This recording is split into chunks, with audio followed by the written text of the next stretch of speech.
আমার বিয়ার করতে হবে। এখানে এখন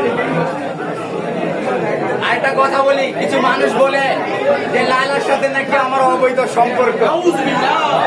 এটা মোটেও নাই। আজকে লায়লা তুমি পরিষ্কার করে দিবা তোমাকে আমি কতটা চাই, কতটা পাই, এবং তোমার জন্য আমি কতটা কান্না করি তা কি হিসাবে।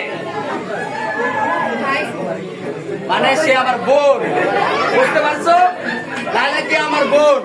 নেক্সট টাইম আপনারা কেউ কমেন্টে বলবে না লায়লা আমার বোন, ঠিক আছে?